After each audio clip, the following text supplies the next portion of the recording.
एक दिन मैं बिना दूध पिए सो गई। उसके बाद मैंने देखा कि कोई मेरे कपड़े उतार रहा है और कपड़े उतारने के बाद मेरे प्राइवेट पार्ट को टच करने की कोशिश कर रहा है। फिर जो मेरे साथ हुआ दोस्तों, उसके बाद तो मेरे पैरों तले से जमीन खिसक गई। दरअसल मेरी शादी 10 साल पहले रमेश से हुई थी। अपने घर में इकलौती संतान थी मैं अपने माँ पापा की। उन्होंने मेरी ग्रेजुएशन के बाद मेरी शादी की चर्चा शुरू कर दी थी, लेकिन रमेश और मेरे बीच बहुत पहले से ही रिश्ता था। हम 2 साल से एक दूसरे से प्यार करते थे। घर में मेरी शादी का जिक्र सुनकर मैंने अपने पापा से रमेश और मेरे रिश्ते के बारे में बता दिया था। खुले विचारों के साथ साथ मुझसे बेहद प्यार करने वाले मेरे पापा हम दोनों के रिश्ते से खुश हो गए। रमेश अच्छी नौकरी करता था और अच्छे खानदान से था, तो हम दोनों का रिश्ता तय कर दिया गया और बड़े ही धूमधाम से हमारी शादी करवाई गई। शादी के बाद मैं अपने ससुराल में पूरी तरह घुल मिल गई थी। मेरे ससुर रमेश के बचपन में ही दुनिया को छोड़कर चले गए थे। मेरी सासू माँ ने ही रमेश और मेरी ननद निशा की परवरिश की थी। अब मेरे ससुराल में सिर्फ मेरी सास, रमेश और निशा और मैं 4 लोग ही रहते थे। मेरी ननद कॉलेज से पढ़ाई कर रही थी। अच्छे परिवार में आकर मैं बहुत खुश थी। रमेश भी मुझ पर अपनी जान छिड़कता था। अक्सर पापा का कॉल आता था। वो बस यही उलाहना देते मुझे कि तुम तो ससुराल में जाकर हमें भूल ही गई हो, हमसे मिलने भी नहीं आती हो। उनकी इन्हीं बातों से मैंने एक दिन तय किया कि मैं माँ पापा से मिल आऊं। मैंने रमेश से कहा कि मुझे अपने माँ पापा से मिलने जाना है।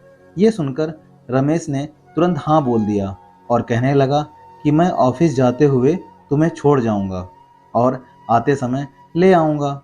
हम दोनों निकल गए। रमेश ने पापा के घर चाय नाश्ता किया और ऑफिस के लिए चला गया। मैं वहां रुक गई। अब माँ पापा मुझे अपने पास देखकर बहुत खुश थे। हम लोग खूब बातें कर रहे थे। इसी बीच पापा ने कहा कि बेटा, मेरे दोस्त का लड़का है, बहुत अच्छा है, जॉब भी करता है और परिवार भी अच्छा है। अगर आप लोग निशा के लिए उन्हें देखना चाहें तो। मैंने पापा से बाद में बताने को कहा और हम लोग बातों में लग गए। शाम को रमेश आ गए मुझे लेने के लिए और थोड़ी देर रुकने के बाद हम लोग चले गए। घर जाकर खाना वगैरह खाकर जब रूम में गए तो मैंने रमेश के सामने जो पापा ने निशा के रिश्ते के लिए बोली थी वो बात रखी। रमेश कहने लगे कि निशु की पढ़ाई भी खत्म होने को है और उम्र भी हो गई है शादी की, इसलिए हम कल माँ से बात करेंगे। अगर उन्हें ठीक लगा तो हम पापा से रिश्ते की बात करने को बोल देंगे। फिर हम लोग सो गए। दूसरे दिन नाश्ता करते टाइम रमेश ने रिश्ते वाली बात माँ के आगे रखी तो माँ ने भी बोल दिया कि अगर अंजलि के पापा के जानकार हैं तो इससे अच्छी बात क्या है। जान पहचान वाला रिश्ता मिल जाए तो इसमें हर्ज ही क्या है। इसी बीच निशु भी बोल पड़ी कि हाँ हाँ, मुझे यहाँ से जल्द भेजने की तैयारी करो। कुछ देर हंसी ठिठोली करने के बाद रमेश ऑफिस चले गए और हम लोग अपने अपने काम में लग गए। कुछ दिन बाद पापा का कॉल आता है कि वे लोग कल निशा को देखने आ रहे हैं। हम लोगों ने फिर तैयारी शुरू कर दी और दूसरे दिन उनके आने का इंतजार करने लगे। रमेश भी आज घर पर ही थे। उनकी इकलौती बहन को देखने जो आ रहे थे।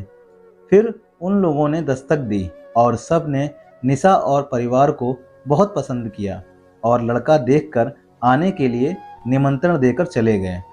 2 दिन बाद रमेश और हमारे मामा जी लड़का देखने चले गए। रमेश ने घर आकर सब कुछ बहुत अच्छा बताया और इसी तरह निशा का रिश्ता पक्का हो गया। माँ जी भी बहुत खुश थीं क्योंकि अच्छे खानदान में उनकी बेटी जाने वाली थी। खैर, दिन निकलते गए और निशा की शादी तय हो गई।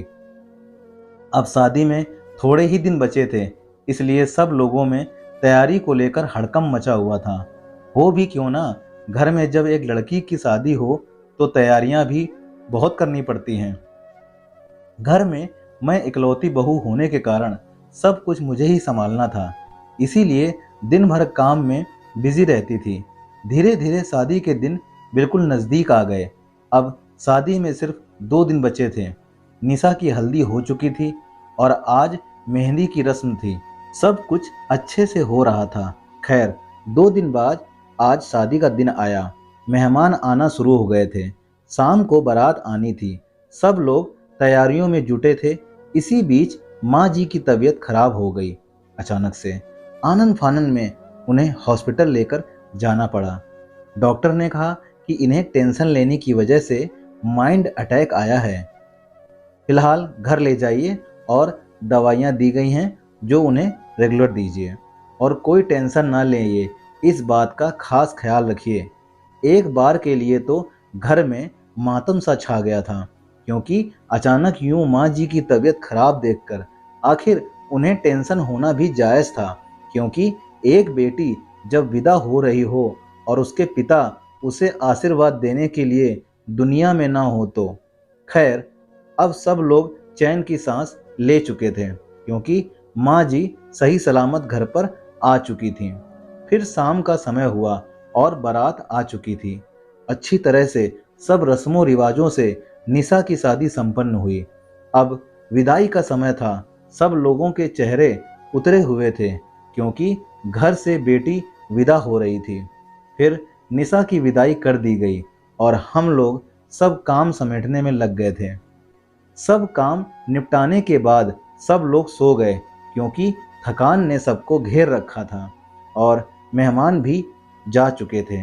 दूसरे दिन भी जल्दी उठ गए हम लोग, क्योंकि आज निशा पग फेरे की रस्म के लिए आने वाली थी। कुछ देर बाद निशु और उसके पति और उसकी सास ससुर आ गए। सब लोगों को नाश्ता करवाया और मैं निशा को अपने कमरे में ले गई। वहाँ हमने खूब बातें की। निशा ने भी अपनी ससुराल की बातें बताईं और सब कुछ अच्छा है बताया।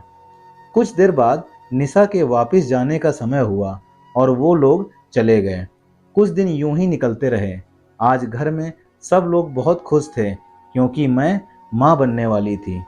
माँ जी और रमेश की खुशी का कोई ठिकाना न था। ये बात जैसे ही निशा को पता चली, वो भी खुशी से झूम उठी। उन्होंने मुझे और रमेश को अपने घर पर खाने पर बुलाया। घर पर माँ जी अकेली थीं, तो हमने उन्हें भी साथ में ले लिया।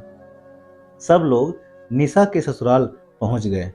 सब लोगों से मिलने के बाद गिफ्ट दिया और खाना खाने के बाद हम लोग वापस आ गए। मैं बहुत खुश थी कि मेरी संतान इस दुनिया में आने वाली है और जैसे तैसे हम लोगों ने इस 9 महीने के सफ़र को पूरा किया और आज मुझे लेबर पेन होना शुरू हुआ, तो मुझे हॉस्पिटल ले जाया गया।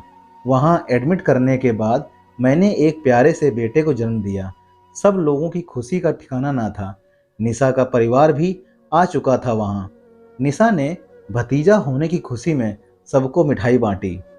आज माँ जी भी अपने घुटनों का दर्द भूल चुकी थी और दौड़ दौड़ कर सबको बधाई दे रही थी, क्योंकि उनके घर का चिराग जो आ गया था।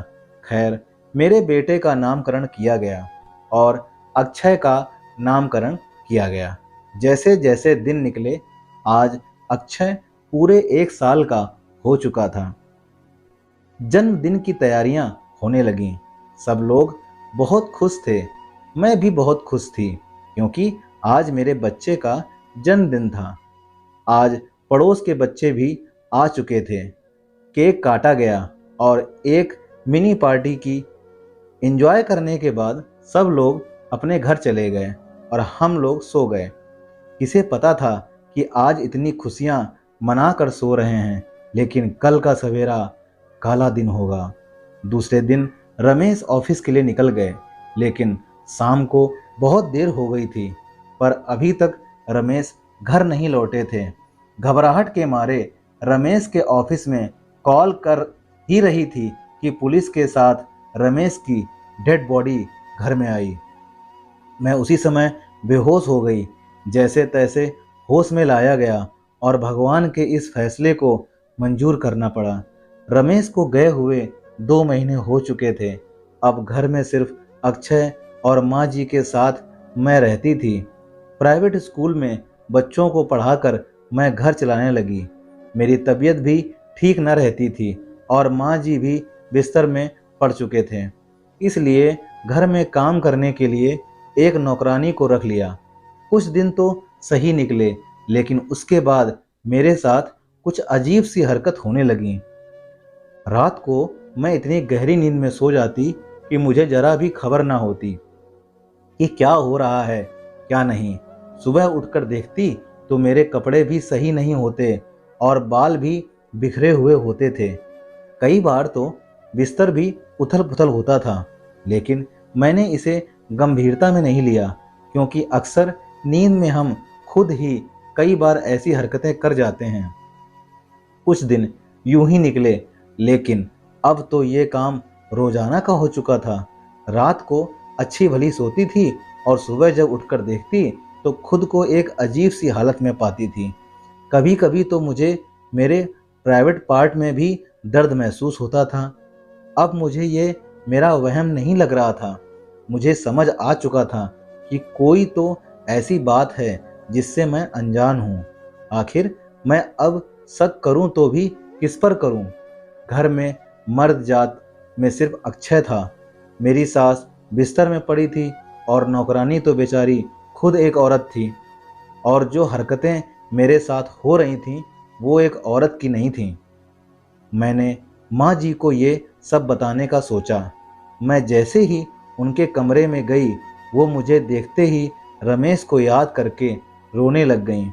फिर मैंने उन्हें कुछ नहीं बताया, क्योंकि वो पहले ही बहुत दुखी थी। मैं उन्हें और दुखी नहीं करना चाहती थी। फिर मैं अपने कमरे में आ गई और सिर्फ यही सोच मुझे खाए जा रही थी कि आखिर मेरे साथ ये सब क्या हो रहा है।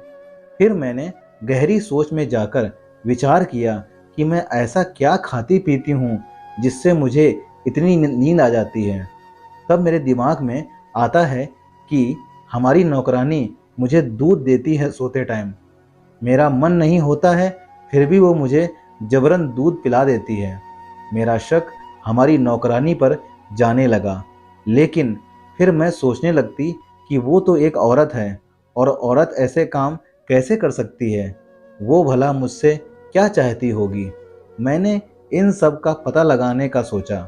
मेरे अपने मामा जी के लड़के को बुला लिया और घर में चुपके से छुपा दिया, क्योंकि घर में एक आदमी का होना जरूरी था। फिर रात का समय हुआ, सब लोगों ने खाना खाया और सोने चले गए। हमारी नौकरानी दूध लेकर मेरे कमरे में आई और मुझे दूध देकर चली गई। मैंने वो दूध नहीं पिया और गिलास खाली करके वहां रख दिया। मैं गहरी नींद का नाटक करते हुए सो गई। आधी रात का समय हुआ और मेरे कमरे का दरवाज़ा खुला। मैंने आंखें बंद कर रखी थीं। फिर कोई मेरे पास आया और मेरे कपड़े उतारने लगा। उसके बाद जो हुआ उसे सुनकर तो आपके होश उड़ जाएंगे। उसने मेरे कपड़े उतारने के बाद मेरे प्राइवेट पार्ट को छूने की कोशिश की, तो मैंने एकदम से खुद को छुड़वाकर एक चादर को अपने ऊपर लपेट लिया और कमरे की लाइट ऑन कर दी। उसके बाद मैंने जो देखा तो मेरे अंदर की रूह कांप गई। सामने एक आदमी के साथ हमारी नौकरानी खड़ी थी। वह आदमी जब मेरी तरफ आया तो इतने में मेरा भाई आ गया और उन लोगों को पकड़ लिया। मैंने खींचकर उन दोनों के तमाचा जड़ दिया। नौकरानी मेरे पैरों में गिरकर रोने लगी और कहने लगी कि मेम साहब मुझे माफ़ कर दो, मैं लालच में आ गई थी। जब मैंने आपको अकेले देखा और मुझे पता चला कि इस घर में कोई मर्द नहीं है, तो मैंने इस आदमी से पैसे लिए कि मैं उसे हर रोज़ आपके साथ सुलाती रहूँगी और आपको नींद की दवाइयाँ दे दिया करूँगी, ताकि जब ये आदमी आपके साथ गलत करे तो आपको पता ना चले। इतना सुनने के बाद मैंने तुरंत पुलिस को कॉल किया और उन दरिंदों को गिरफ्तार करवाया। मैं तो बस यही सोचकर मरे जा रही थी कि आज के टाइम में लोग पैसों के लिए पता नहीं क्या क्या कर जाते हैं। एक औरत दूसरी औरत से भी महफूज नहीं रह पाती है। पता नहीं कब खत्म होगा ये सब, जब एक औरत बिना डर के सुरक्षित महसूस करेगी खुद को। दोस्तों, ये छोटी सी कहानी सीख देने वाली कहानी है। दोस्तों, हम किसी पर विश्वास नहीं कर सकते आज की दुनिया में। तो दोस्तों जब भी चाहे घर में नौकर हो, नौकरानी हो, भाई हो, बहन हो, किसी पर विश्वास नहीं कर सकते दोस्तों। अपने विश्वास रखिए। और कहानी कैसी लगी कमेंट करके ज़रूर बताइएगा। साथ ही साथ चैनल को लाइक, सब्सक्राइब और शेयर ज़रूर कर दीजिएगा और बेल आइकन को प्रेस कर दीजिएगा ताकि आपको मेरी सारी स्टोरी सबसे पहले मिलें। मिलते हैं अगली कहानी, तक के लिए जय हिंद, जय भारत, खुश रहिए दोस्तों।